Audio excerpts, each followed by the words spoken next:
No. Well. What's going on, Falcons fans? Logan here. Welcome back to Rise Up Rundown, and if you're new here, welcome. In this video, we're going to go over the classic annual how or can the Atlanta Falcons win the NFC South heading into the upcoming NFL season. But this season is really unlike no other, at least in recent years, because there's a lot at stake right now. The Atlanta Falcons do have a new coaching staff, a new head coach, a new offensive coordinator, new defensive coordinator, a new general manager, for crying out loud. A lot of familiar faces are gone, like Keanu Neal, and surprisingly, maybe Julio Jones might even be gone.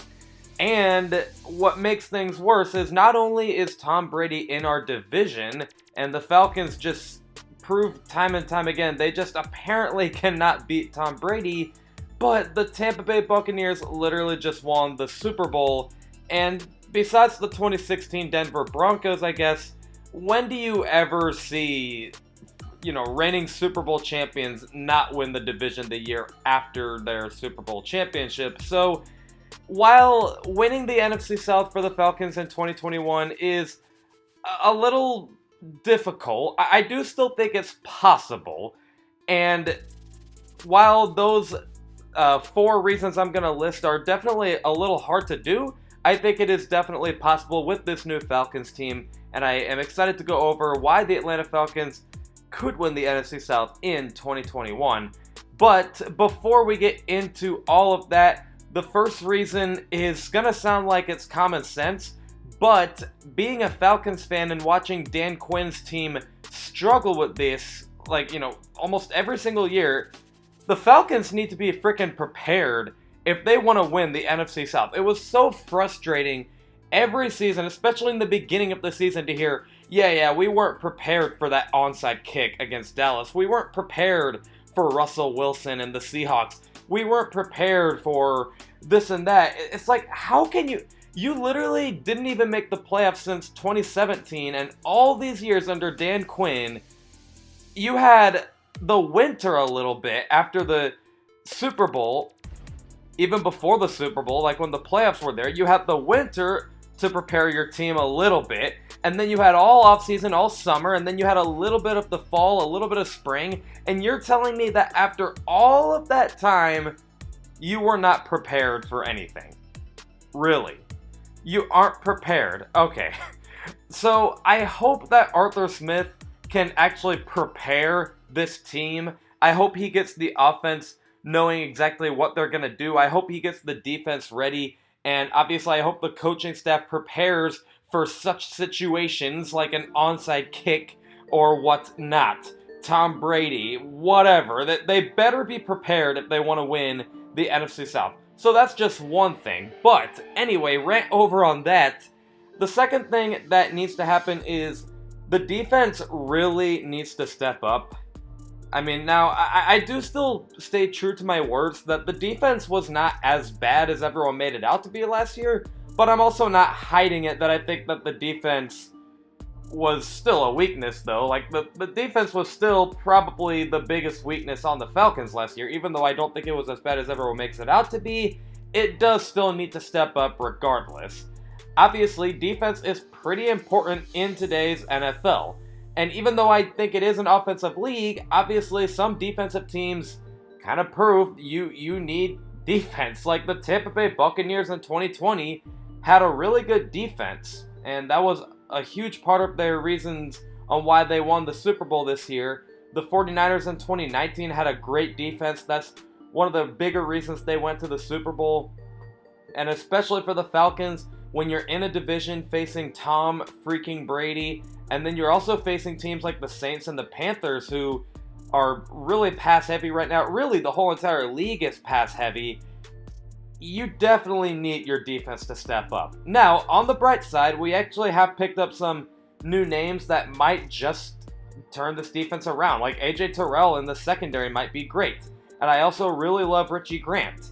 Obviously, Foye Oluokun, Deion Jones, and Michael Walker make for a complete linebacker set. Pass rush is the only question mark, but no matter who is on the roster, this defense needs to step up for once. It's just so embarrassing to see this defense gets shredded for being so freaking bad every single year. And that just obviously tells you that even though they might not be as bad as everyone makes it out to be, it still is pretty clear that they're not very good. So, Falcons defense needs to step up. The third thing that needs to happen is the offense needs to go back to its roots. Now, obviously, the offense has still been good for a long time. It's really been good for all of Falcons' eternity, low-key. But, you know, I'm talking about, like, you know, in 2012 and 2016, 2018, I guess, is the only exception of this because we didn't make the playoffs in 2018. But in 2016 and 2012, 2011, like, the offense was, like, considered to be one of, if not the best offenses in the league. And everyone's just knowing that the offense was just so freaking prolific and high-octane everything. But, you know, like in 2017, 2019, 2020, the offense was good, but it wasn't really, you know, it wasn't really high-octane Kansas City Chiefs offense. And this goes back to what I said earlier. It is an offensive league. Obviously, you do need defense, but offense is pretty darn important, especially in not only today's NFL with the Kansas City Chiefs having their offense win Super Bowls for them, and then the Tampa Bay Buccaneers had a strong offense with Tom Brady, Rob Gronkowski, Antonio Brown, Chris Godwin, Mike Evans, you name it. And then the, why am I forgetting the other team that I was going to mention? The Los Angeles Rams in 2018. Their defense was solid, but their offense is definitely what got them to the Super Bowl. Actually, the refs got them to the Super Bowl, but you get what I mean. Offense in today's NFL is pretty freaking important. Really, both offense and defense is, but I think offense is just ever so slightly more important. Ever so slightly. I didn't say defense doesn't matter, but you get the idea. And for this Falcons team, considering that in the 90s and in 2016, the Falcons went to the Super Bowl with offense, it kind of makes you think, okay, I guess this offense definitely needs to go back to its roots. So I think that needs to happen. And then the last thing to note here, I think this is a little controversial because, yeah, sure, like, teams can bounce back from a bad start. But I think the Falcons need to start off the season strong. Again, I get it, you know, just because you start 1-4 doesn't mean you're out of the playoff mix. Well, for this Falcons team, clearly they are not very good at bouncing back from a pretty rough start. Like, we started 0-5 and we could not bounce back from that in 2020. And then in 2018, 2019, we went like 1-4, 1-7. Like, who's going to bounce back from that? Hardly anyone's going to do that. And I think it just kind of lowers the confidence in the locker room. It kind of brings down the energy, like, we're not going to make playoffs. It also kind of lowers that home field advantage opportunity because the fans all of a sudden think your team is done, and now you don't really have any home field advantage. I think the season actually needs to start off pretty strong to get in some energy. Because in 2016, like, yeah, sure, we lost week 1, but then after that, we were just, like, winning, and it kind of, like, brought in some energy, right? So I don't know. I think the Falcons need to start off strong, but that is actually all I got. Let me know what you guys think in the comments below. Other than that, I will see you guys with a video this Tuesday at 11 o'clock a.m. Eastern. Love and appreciate you all for the support, and as always, rise up.